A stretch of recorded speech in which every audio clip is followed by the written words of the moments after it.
Bienvenidos a Libertópolis Negocios. Como se han dado cuenta, salimos del estudio, nos encanta salir del estudio y sobre todo muy agradecidos que nos reciban fundadores, líderes de estas empresas que hacen y dan muchas oportunidades a los guatemaltecos.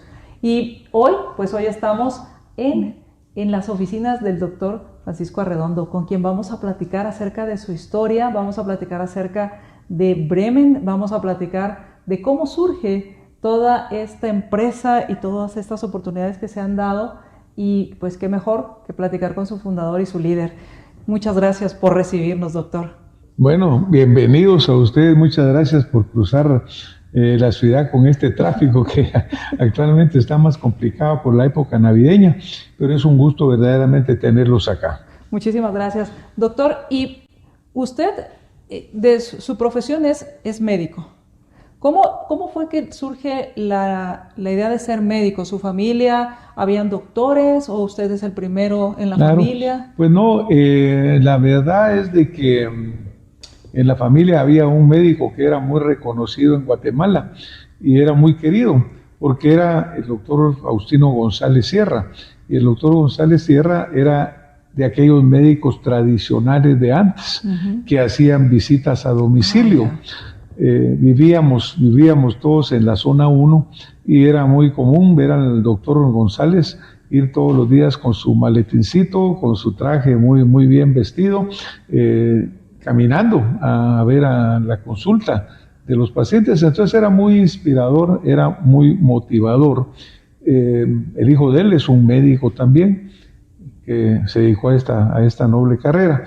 Mi padre era agricultor, era ganadero, y realmente, pero él siempre visualizaba el modelo del tío y decía, no, mira qué linda esa profesión. Total que me fue inspirando eso a mí también, y al momento de definir entre irme a la agricultura, a la ganadería o bien a la carrera médica, decidí que me iba a ir a la carrera de la medicina, y así entré a la Universidad de San Carlos de Guatemala en el año 1968 y me gradué en el año 1975. Y entonces, bueno, estudia medicina. ¿Usted qué número de hermano es? ¿Cuántos hermanos tuvo o tiene? Bueno, solo somos dos hermanos. ¿Son dos nada hermanos? más. ¿Usted es el mayor? Yo soy el mayor. O sea, sí. abriendo brecha. Abriendo brecha. Yo soy el mayor, sí. Bueno, pues me gradué en el año 75 y me fui a Estados Unidos a hacer una especialidad en el año 76. Luego regreso, bueno, me fui en el 75 porque me gradué a principios del 75. Me fui en el 76 y regreso en febrero a una vacación. Y cuando estoy allá en esta vacación acá, 2-3 de febrero, nos cae el terremoto en Guatemala del año 76. Entonces ya no regresé, sino que decidí quedarme ayudando acá y me fui al Hospital Roosevelt. Ahí me presenté como voluntario y me incorporaron al departamento de radiología el doctor Manuel Molina, el doctor Marco Tulio Polanco, quien estaba en ese momento, el doctor Adán García Padilla, y me dediqué ese año completo a estar apoyando en el hospital porque había una tremenda cantidad de pacientes con daños del terremoto, con fracturas de la columna vertebral, de la pelvis, ruptura de la vejiga urinaria, en fin, una cantidad de procesos y problemas, y el hospital pues estaba al máximo de su capacidad. Entonces me quedé ayudando, no regresé a Estados Unidos, pero en ese periodo de tiempo me gustó mucho la radiología. Originalmente mi idea era hacer cardiología, pero ya al ver la radiología, estando ahí con este compañero Marco Tulio Polanco, con quien compartimos muchos años después, decidimos irnos los dos a hacer radiología. Él se fue a Indiana, yo me fui al Medical College de Wisconsin, en Milwaukee, y ahí hicimos nuestra carrera de un posgrado en radiología. Qué interesante, doctor, porque muchas veces uno cree que el camino es recto, ¿verdad? El camino que lo lleva a donde uno está. Sin embargo, cuando uno va viendo estos cambios y cómo usted al ir... primero, ¿quién iba a imaginar que usted en unas vacaciones le iba a tocar vivir lo que sucedió? Después que lo iban a colocar en un área y que iba a encontrar ahí su pasión. No, definitivamente. Yo creo que, como dice usted, yo visualizaba la cardiología como lo que yo quería hacer. Incluso le cuento que durante la carrera yo había tenido dudas al principio si me inclinaba por área de agricultura, ganadería o me iba a la medicina. No había una motivación o tal vez una vocación muy clara. Pero cuando después empiezo ya en el posgrado y empiezo a hacer radiología, verdaderamente me fascina lo que hago, me enamoro de la radiología y se vuelve mi pasión. Entonces realmente ahí me fui a enamorar de la especialidad de radiología, del diagnóstico por imágenes. Cuando regresamos a Guatemala en el año 1980-81, con el doctor Marco Tulio Polanco también, trajimos la primera tomografía computarizada que hubo en toda la región de Centroamérica, incluyendo Panamá, y también el primer ultrasonido de tiempo real que hubo en la región. Pareciera un hecho que no es muy importante, pero para empezar no había en la región. Y prácticamente hoy no hace usted ningún estudio o ningún diagnóstico sin que le hagan tomografía o ultrasonido. También trajimos posteriormente la resonancia magnética aquí a Guatemala y también la desarrollamos junto con otro centro muy importante que también la había traído la resonancia un poco antes que nosotros. Pero en respuesta, los caminos, como usted dice, no siempre son rectos o directos. Yo encontré la pasión entre el terremoto que me cambió de cardiología a radiología y luego ya durante mi entrenamiento que me encantó mucho lo que hacía. Y cuando deciden traer estos primeros equipos, ¿cuál fue el principal reto que encontraron? Bueno, la principal motivación era que realmente nos fuimos a encontrar allá con que estas dos metodologías estaban prácticamente abriendo nuevas fronteras al conocimiento y allá se estaban utilizando de una forma muy amplia y acá pues no existía. Entonces queríamos regresar a trabajar en Guatemala, pero habiéndonos especializado en eso no podíamos hacerlo si no traíamos estas metodologías. Al traerlas acá costó un poco, no eran muy conocidas en Guatemala ni por los colegas ni por el paciente. Ya sonaba mucho, se oía, pero realmente no. Entonces hubo que hacer mucha labor de convencimiento a los colegas médicos para que comprendieran el valor de esa técnica y costó, pero al final lo hicieron muy rápido. Los médicos guatemaltecos yo creo que son gente de mucha vocación, se actualizan, se mantienen, entonces fue un tiempo el que costó que entraran. Como de esa pequeña resistencia, sí, pero después fluyó. Pues una resistencia porque no se conocían las metodologías, claro. ¿Verdad? Al principio nos decían, no, pero es que eso que dice derecha es izquierda, no, o sea, es la forma como lo marca el equipo. Incluso nos tocó alguna vez que un paciente con una masa o una hematoma sutural a nivel cerebral, le decíamos, es del lado derecho. Decía, no, ahí la miro en el lado izquierdo. Sí, pero esa es solo la forma como la proyecta. E incluso hubo quienes les abrieron el otro lado. Híjole. Y decimos, no, te estás equivocado, es el lado contrario. Al fin se logró que se hiciera. Y actualmente pues, a mí me da mucha satisfacción que ambas metodologías, más la resonancia, más todas las otras que se han desarrollado, son, diría yo, la base fundamental del diagnóstico. Y en ese tiempo en el cual usted estuvo como médico, como radiólogo, me imagino que uno de sus retos fue traer toda esta tecnología, como nos comentaba, que la gente lo aceptara, pero además mantenerse a la vanguardia, mantenerse actualizados. Es un punto importante porque la verdad es de que estas metodologías se desarrollaron muy rápidamente. Mire, el primer aparato que se desarrolló de tomografía fue un desarrollo de una empresa que se llamaba EMI, que era propiedad de los Beatles, el grupo musical, que dentro de sus inversiones tenían esta empresa que era Electronic and Music Imaging o Instruments. Y el doctor Hounsfield, que fue el científico que lo desarrolló, financiado por esta empresa que era de los Beatles, que no tenía nada que ver con la parte del diagnóstico.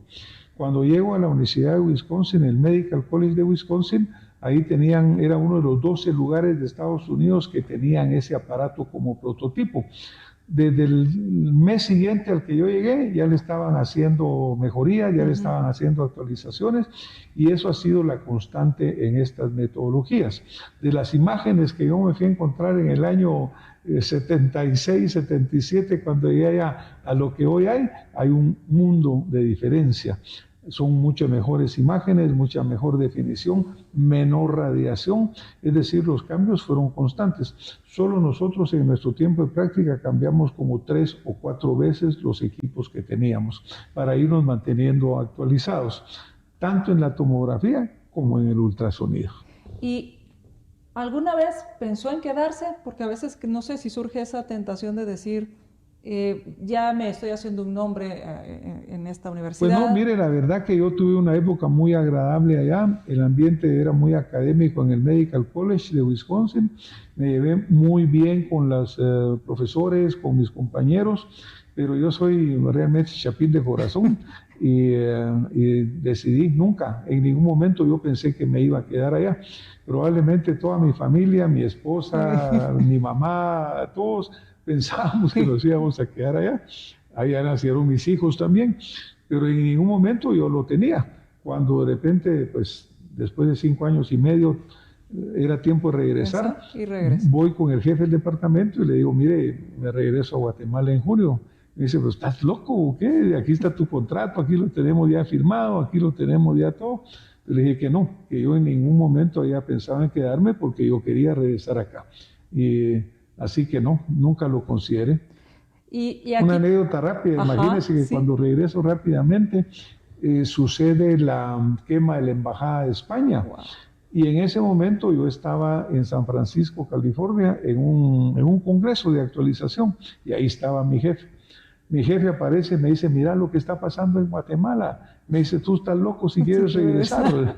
No, digo, mire, eso sucede desafortunadamente, son situaciones, pero no, vamos allá de regreso y aquí estoy.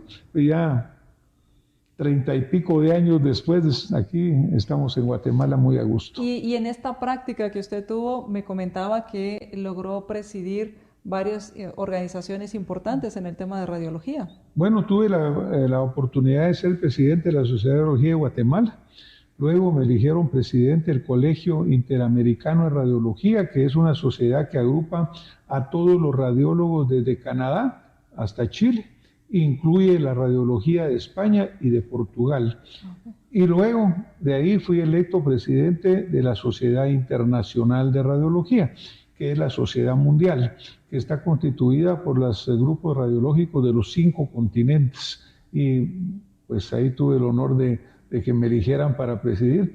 Un poco curiosa la historia porque esa sociedad tiene más de 500,000 radiólogos y en el momento en que yo fui electo para esa sociedad, en Guatemala, en nuestra sociedad, habían como 30 radiólogos inscritos, ¿verdad? Entonces decían, bueno, ¿cómo? ¿De dónde? ¿Por qué? Pero no, tuve la suerte de que me eligieran para presidirla. Estuve bastantes años trabajando con esos grupos. Pude apoyar mucho a la radiología de Guatemala, la radiología de Centroamérica, incluso con programas a través de la Sociedad de Radiología de Norteamérica, como profesores visitantes, etcétera, con los cuales logramos apoyar no solo a Guatemala, sino que a muchos países de América Latina y muchos países del mundo también. Qué interesante, doctor. Y voy a hacer una pausa. Y la pregunta que uno estaría, y yo me la he estado haciendo conforme lo escucho es, ¿y en qué momento pasa al tema de alimentos, al tema de ganadería, al tema de generar una marca como Bremen y como Santa Lucía? ¿Cómo fue ese paso? Como iniciamos, los caminos no son muy rectos. Estamos platicando con el doctor Francisco Arredondo y estamos conociendo su historia, esta historia muy interesante de cómo pues tiene su vocación médica, pero nos queda la duda de cómo surge o cómo se hace el cambio, doctor, de la parte médica a la parte de los negocios ya comerciales en cuanto al tema de producción de productos de alimentos y el tema agropecuario. ¿Cómo se da esa transición, doctor? Bueno, es interesante porque, mire, mi padre fallece en noviembre del año 75 y yo me voy a, no, permítame, mi padre fallece en noviembre del año 76. y yo me voy a Estados Unidos el 1 de enero de 1977. ¿Por qué hago esta historia, no? ¿Por qué le menciono esto? Porque cuando en el tiempo que yo me voy a Estados Unidos, mi madre queda, digamos, al frente de lo que mi padre tenía, el patrimonio, pues ella lo hace muy tranquila, solo dejando pues que las cosas sigan caminando como deberían caminar. Mi hermano era muy pequeño en esa época también. Cuando yo regreso 5 años y medio después, me reincorporo a mi práctica médica. Claro. A eso es a lo que me dedico. Vengo acá, me incorporo en el Hospital Herrera Yerandi en aquel momento y fundamos lo que se llamaba el Centro Scan de Guatemala. Al poco tiempo me incorporo con la Facultad de Medicina de la Universidad Francisco Marroquín y también con la Fundación Chusita Yerandi de Herrera, a invitación del doctor Rodolfo Herrera Yerandi, quien era el decano de la facultad y el presidente de la fundación. Entonces, en este primer periodo, en este primer momento, mucha intensidad de trabajo en ello, estábamos trayendo los equipos, todos los trámites que había que hacer, bueno, muy envuelto en lo que era la parte radiológica, la parte de diagnóstico, la parte académica.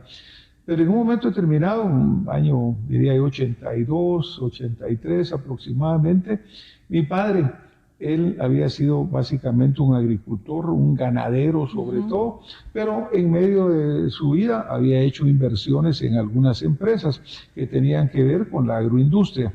Por ejemplo, se llamaba Industria de Ganaderos Guatemaltecos S.A., que fue de donde se origina posteriormente Carnes Procesadas S.A. y se origina Bremen. Y también me incorporó una empresa que se llamaba Foremost, que era dedicada a los productos lácteos. Bueno, yo empiezo a ir a las reuniones de estas dos empresas, por ejemplo, y empiezo a involucrarme, a conocer qué estaba sucediendo. En realidad, en lo que era Industria de Ganaderos Guatemaltecos, se dedicaba prácticamente a la exportación de carne en cortes a Estados Unidos de Norteamérica. Esa historia es interesante un poco porque la exportación de carne a Estados Unidos resulta, bueno, ambas empresas, Foremost y lo que era Industria de Ganaderos, se originaron en el gobierno del presidente Miguel Idígoras Fuentes, que fue del año 59 al 63, según recuerdo, cuando le dan un golpe de Estado. Pero él hace unas leyes de fomento, que incluye la ley de fomento avícola, la ley de fomento agropecuario, la ley de fomento a la exportación de carne, la ley de fomento lechero. Entonces, él hace una serie de leyes que en alguna forma generan este tipo de industrias. Entonces, nace Esguapagra, y Esguapagra es el principio de una exportadora de carne. El presidente Idígoras Fuentes vende lo que fue o era el rastro municipal de Guatemala a un empresario de Costa Rica, guatemalteco, que decían el tico, pero era guatemalteco, el señor Ramírez Guzmán. Y posteriormente un grupo de 200 ganaderos, dentro de los cuales estaba mi papá, le compran a él en el año 70 y algo, 60 y algo, le compran a él esta Esguapagra y la convierten en Industria de Ganaderos Guatemaltecos. ¿Sí? Y luego, en el año 1969, de esa Industria de Ganaderos Guatemaltecos se funda Carnes Procesadas, que es de donde se origina Bremen, que es la que estamos hablando en este momento. Todo lo que hacía la industria de ganaderos guatemaltecos era exportar carne. Compraba ganado en pie, lo procesaba en una planta de matanza, salían los cortes, se ponían en cajas y se mandaban congeladas a Estados Unidos, principalmente a través de Miami, a través de Puerto Rico. Pero con el tiempo la exportación para allá fue siendo un poco más complicada, los precios en el mercado local fueron subiendo y la exportación de carne dejó de ser, digamos, atractiva. Pero para mientras, ya en 1969 se había empezado a hacer carnes frías, embutidos, salchichas. que fue en el año 69, y ya tenemos 69, sí. Entonces ahí empezamos nosotros. Yo no estaba tampoco en esa época, no estaba participando en la empresa, ni mi papá tampoco participaba realmente directamente, pero ya en el año 79 empezamos a dedicarnos a ser prácticamente más inclinados hacia la línea de las carnes frías. Cuando yo me incorporo en el año 82-83, prácticamente la exportación ya estaba terminando, o debía terminar porque ya no era un negocio hacerlo. Yo me incorporo, hay una asamblea bastante conflictiva en la cual había un poco de diferencias, pero termino ganando, digamos, el lado con el que yo estaba trabajando, y me eligen a mí para presidir la junta directiva en el año 83. ¿Por qué se incorpora? ¿Se lo pide su familia? ¿Usted le surge la No, la inquietud? verdad que cuando regreso, como le comento, primero muy dedicado a la medicina, Sí. pero de repente, pues haciendo un inventario, recuerdo que mi papá tenía acciones en esa empresa. Entonces empiezo a preguntar qué era lo que estaba sucediendo. Voy a Formos también a ver qué era lo que estaba sucediendo ahí. Y cuando empiezo a ir a las asambleas y a las juntas, encuentro que la empresa estaba bastante mal, porque malos precios de exportación, la administración no era muy buena, la empresa estaba enfrentando problemas muy fuertes de créditos que había que pagar, de deudas que tenía, y una controversia entre los socios. Ajá. Y ahí pues entro, aporto un poco de ideas, y como les comento, cuando resulta por hablar mucho, me ponen a mí de presidente de la junta directiva de carnes procesadas. No, de industria y ganaderos. Carnes procesadas es hija de industria y ganaderos. Ahora, lo que pasa en Guatemala, siempre que cuando a alguien lo ponen de presidente de algo, aunque tenga una junta directiva, termina siendo a uno al que le caen todos los rayos, ¿verdad? Las felicitaciones le caen a todos y las rayos le caen al presidente. Entonces ya empiezo a llevar en paralelo lo que era la parte de la medicina, la parte de la radiología, y en paralelo lo que era la parte de la empresa. En un momento determinado yo tomo la decisión de parar prácticamente lo que era la matanza de reses, el rastro, y la dedico únicamente a lo que es las carnes frías, embutidos, jamones, salchichas, salamis, toda la inmensa variedad de productos que tenemos. Actualmente hay más de 150 productos que estamos trabajando en ellos y que se producen actualmente, pero ya no matamos reses. También había un rastro de cerdos, lo que se llama el ganado, había el rastro mayor y el rastro menor de ganado porcino. Y ese ganado porcino sí estaba todavía en algún arreglo con la Municipalidad de Guatemala. Hasta unos años después logramos Secarsa, se crea una empresa que se dedica, que no es nuestra, es de la cooperación alemana y otras cosas, que asume la matanza de los cerdos. Y nosotros ya dejamos de procesar también, pero por unos años también lo estuvimos haciendo. Así que ahí pues me empiezo a dedicar a carnes procesadas S.A. y a desarrollar la empresa, a desarrollar la línea de embutidos. Hay un periodo de tiempo en el cual yo estoy a cargo de estas sociedades que le mencioné, el Colegio Interamericano y la Sociedad Internacional, y me quitaba muchísimo tiempo, tenía que viajar demasiado. Por un periodo de tiempo, el señor José Fernández, Pepe Fernández, fue presidente también del Consejo de Administración de Industria y Ganaderos guatemaltecos y de carnes procesadas, porque van de la mano. Después regreso yo y pues hasta la fecha sigo trabajando en la empresa. Actualmente ya no soy yo el presidente del consejo, es el señor Roberto Pineda quien lo preside. Estoy en el board de directores, pero ya no directamente como presidente de la junta directiva. Al mismo tiempo voy también a Formos, y en Formos también empezamos a trabajar con ellos, una consejo de administración y una junta de socios de muy alta calidad, gente con mucha visión empresarial, y logramos trabajar muy bien también desarrollando las marcas. Esta es la época del eggnog, que era tan famoso de Formos, tan conocido y tan tradicional, y sigue siendo. Ahí termino siendo presidente también de la Junta Directiva de Formost y posteriormente en Formost se toma la decisión por múltiples razones y se vende la empresa al Grupo Lala de México. Y ya me retiro de ahí y me concentro básicamente en carnes procesadas y su crecimiento. Doctor, usted lo contó muy rápido y se oye muy fácil, pero me imagino que fueron varios años de retos porque usted asume con una empresa con problemas, es cuando nadie quiere entrarle. Sí, total. Bueno, cuando me tocó a mí, como le cuento, por hablar mucho y por expresar opiniones mucho, terminaron poniéndome de presidente. Y sí, era una brasa ardiente porque realmente teníamos unas deudas millonarias con el sistema bancario, teníamos deudas millonarias con los ganaderos que no les habían pagado. Muchos de ellos eran amigos de mis padres y amigos de la gente, y era un compromiso. Teníamos falta de pago de proveedores que les habían mandado producto, carne al exterior y nunca habían hecho la gestión de cobro.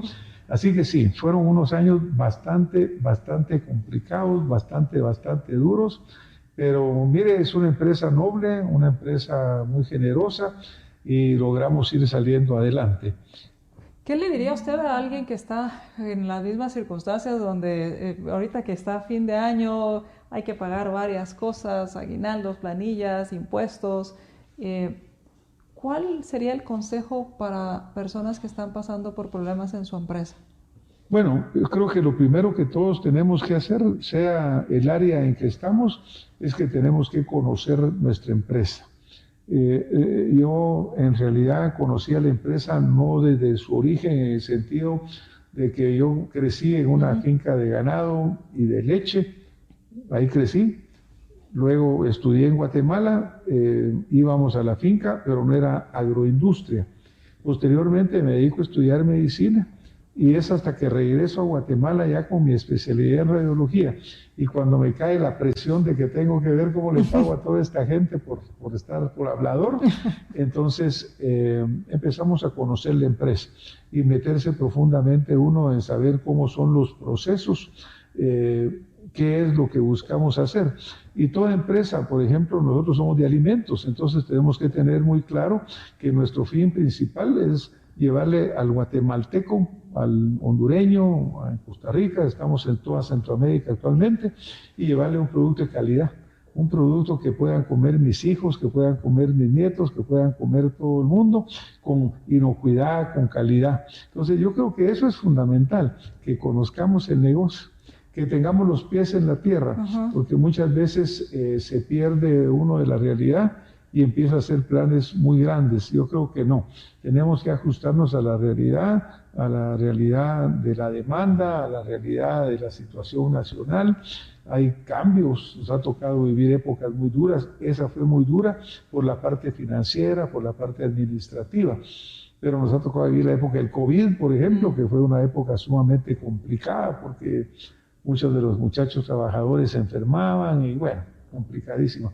Pero yo creo que lo importante es conocer su empresa, tener fe en la empresa en que está trabajando, hacerlo de la mano con todos los colaboradores en que estemos trabajando y tener planes claros para dónde queremos ir.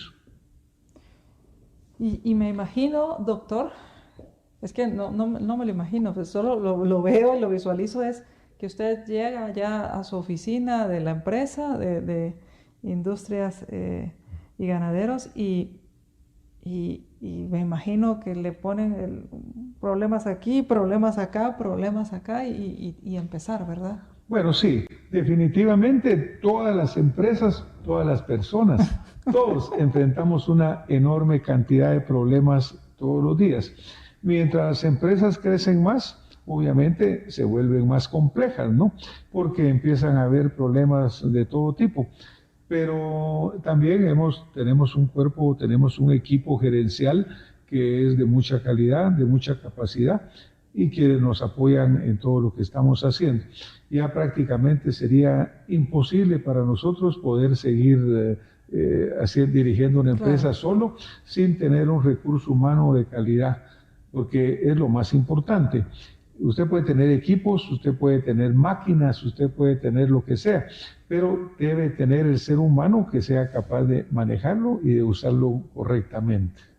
Vamos a hacer una pausa porque ahorita tocó un tema que me parece, ha hablado muchas cosas muy interesantes y que muchas cosas que podemos aprender quienes estamos en el mundo de los negocios o están emprendiendo.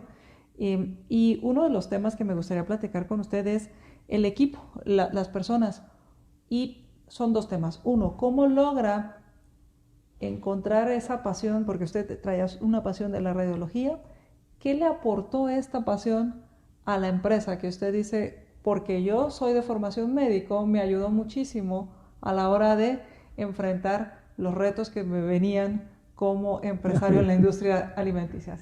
Regresamos a Libertópolis Negocios aprendiendo muchísimo acerca de los emprendimientos, acerca de cómo enfrentar en las empresas los problemas y qué podemos aprender, porque detrás de cada historia de éxito que vemos portadas, vemos crecimientos, siempre hay historias de un inicio y esas historias de inicio son las que nos inspiran y las que nos motivan a seguir adelante porque nosotros queremos estar allá, pero para llegar allá también estuvieron aquí donde estamos nosotros. Así que gracias, doctor, por su generosidad con nosotros.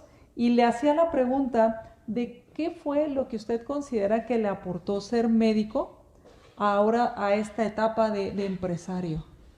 Bueno, como yo le comentaba, cuando yo encuentro la pasión por lo que me gustaba hacer, que era la radiología, pues uno se involucra tremendamente. Cuando empiezo a involucrarme en lo que era la parte esta de los alimentos que yo desconocía, porque con mi padre yo había crecido en una finca, había crecido en una finca que no es lo mismo que una agroindustria, pero cuando miro realmente la potencialidad que tiene una industria de alimentos, de verdaderamente servir a una comunidad, porque nosotros el fin final de cualquier empresa, de cualquier producto, es que llegue a servir a una comunidad. En Guatemala, por ejemplo, pues somos un país que tenemos grandes problemas nutricionales. Claro. Usted sabe que la desnutrición acá es muy alta, es de las peores que en el hemisferio. Entonces creemos que nosotros a través de lo que producimos aportamos a que la gente pueda tener una comida que sea un buen sustituto, que tenga buenos nutrientes, que tenga accesibilidad y que le llegue, porque nuestra capacidad de distribución actualmente llegamos prácticamente hasta el último rincón de Guatemala. Usted encuentra nuestros productos prácticamente en todos lados, afortunadamente, y con un buen mercado. Entonces, esto hace que también se cree en mí, en mi equipo, una pasión por lo que estamos haciendo, que creemos en lo que estamos haciendo, que no estamos ahí por el empleo, por el trabajo. Cuando estábamos en Foremost había una persona, el licenciado Yaquian, Arturo Yaquian, quien siempre hablaba de la rentabilidad y decía, pero mira, rentabilidad no es dinero, rentabilidad es satisfacción, es el hecho de saber que estamos alcanzando nosotros verdaderamente propósitos adecuados. Estuvimos en Foremost y lanzamos lo que se llamó el plan del vaso de leche en el gobierno del presidente Berché, que se logró llevar un vaso de leche a una inmensa cantidad de niños en todas las escuelas de Guatemala. Y eso lo hicimos con Foremost, con un programa de UHT, y que también estábamos ahí cumpliendo con esa misión de llevar una buena nutrición a una buena cantidad de guatemaltecos. Y estaba entonces el tema de salud. Usted mencionó acerca de los equipos, del factor humano, que de nada sirve tener muy buena maquinaria si no tiene a este factor humano, a esto. ¿Cómo ha formado estos equipos? ¿Qué es lo que usted busca en las personas que trabajan con usted? Es complicado porque verdaderamente el recurso humano es fundamental. Estas épocas en Guatemala están siendo bien difíciles, pues son épocas en las cuales hay, por ejemplo, muchísima migración, mucha gente en Guatemala, jóvenes, hombres, mujeres, e incluso de todas las edades, están buscando migrar a otros países, particularmente a Estados Unidos. Entonces sí cuesta verdaderamente estar manteniendo un equipo. Nosotros tenemos una buena cantidad de gente que llevamos años de estar trabajando juntos con ellos, muchísimos años. Y hay una cierta rotación en un grupo de gente más joven que tal vez no tiene muy claro lo que quiere hacer, o quiere ver si se va, o quiere ver si hace algo, pero mantenemos pues programas constantes de estar buscando de reclutamiento, trabajamos con recursos humanos, la selección, la motivación, la inducción y luego la evaluación y formación permanente, ¿verdad? Porque usted no puede solo llevar a alguien, dejarlo que se tire al agua, sino que tiene que seguirlo, apoyarlo, capacitarlo. Pero es una tarea permanente a la cual hay que darle toda la prioridad. Y doctor, de esa empresa en la que usted empezó hablando y dando ideas y dijeron, bueno, así que como tienes buenas ideas, ve y hazlas. Hacerlo pues, ¿verdad? De la empresa que encontró con muchas deudas y la fue llevando, ¿cómo están ahora? Bueno, afortunadamente logramos solventar todos los problemas financieros que teníamos. No quedamos con deudas absolutamente con nadie, pagamos a todo el mundo. Esto hace muchos años, ¿no? Actualmente tenemos una buena solvencia. Mi hijo, licenciado Francisco Arredondo, estuvo de gerente en general de la empresa un tiempo y también hizo un plan de expansión muy interesante, porque ya estábamos nosotros bastante tranquilos, asentados con industria y ganaderos, con Bremen, y él abre nuevas fronteras cuando a través de su gestión adquirimos la empresa que se llama Santa Lucía aquí en Guatemala, que tiene una excelente línea de embutidos también, de carnes frías. Posteriormente compramos en Honduras lo que se llama la Europea, que es una de las mayores empresas también en Honduras, con una cantidad grande de productos. Estamos en Tegucigalpa y en San Pedro Sula. Posteriormente compramos en Costa Rica una empresa que se llama Embutidos París, la cual en este momento está en análisis de cómo la vamos a seguir desarrollando o hacia dónde va. Estamos presentes en El Salvador también a través de venta directa, principalmente de Santa Lucía. En Nicaragua no hemos participado, pero probablemente sea una de las próximas áreas en las cuales vamos a introducir. Entonces estamos en un constante crecimiento. Aquí ha aportado mucho, le digo, mi hijo Francisco Arredondo, quien es un atleta muy conocido y destacado por sus actividades extremas, también es muy agresivo en el campo empresarial. Y con él hemos venido trabajando mucho del futuro, hacia dónde vamos, qué es lo que queremos hacer. Visualizamos pues de que hoy estamos en una época de incertidumbre política en Guatemala, pero nosotros confiamos en el área, confiamos en Centroamérica, creemos que el aporte que podemos y debemos hacer es trabajar y seguir trabajando, y esperamos que el camino siga siempre para adelante, y en eso estamos haciendo. Y con el equipo constantemente fortaleciéndolo, constantemente buscando pues recursos humanos que vayamos creciendo. Necesitamos gente en Guatemala, en Honduras, en Costa Rica, y no es fácil, pero lo estamos consiguiendo. Doctor, en ese plan de expansión muchas veces surge la incertidumbre de sí, queremos crecer, pero ¿qué va a pasar? Claro. Con respecto a eso y al COVID, ¿cuáles son estas enseñanzas que a ustedes le quedaron y que podrían servirnos a los demás? ¿Me podía repetir la pregunta? Con respecto a, siempre se maneja incertidumbre. El crecer genera incertidumbre. ¿Será que lo vamos a lograr? ¿Será que vamos...? En el COVID era muchísima la incertidumbre. ¿Cómo manejar la incertidumbre en los negocios, doctor? Bueno, realmente el COVID fue un poco diferente porque fue algo que nos surgió, inesperado por así decirlo, ¿verdad? Cuando empieza allá en Wuhan y de repente se expande por el mundo en el 2020 y nos pone de rodillas a todos lados. Fue inesperado, no lo habíamos visualizado. Ahora, los crecimientos sí los estamos haciendo o los hacemos de una forma diferente, porque llevan muchísima planificación. Tratamos nosotros de encontrar todos los detalles que son necesarios para crecer y que no tengamos imprevistos. No se puede calcular al 100%, siempre existen diferentes tipos de crisis que pudieran surgir. Recuérdese que de repente surgió la crisis de Ucrania, la guerra allá. Entonces de repente esa guerra hizo que se fueran hasta arriba los costos de los combustibles, de los fertilizantes y de una serie de otras cosas.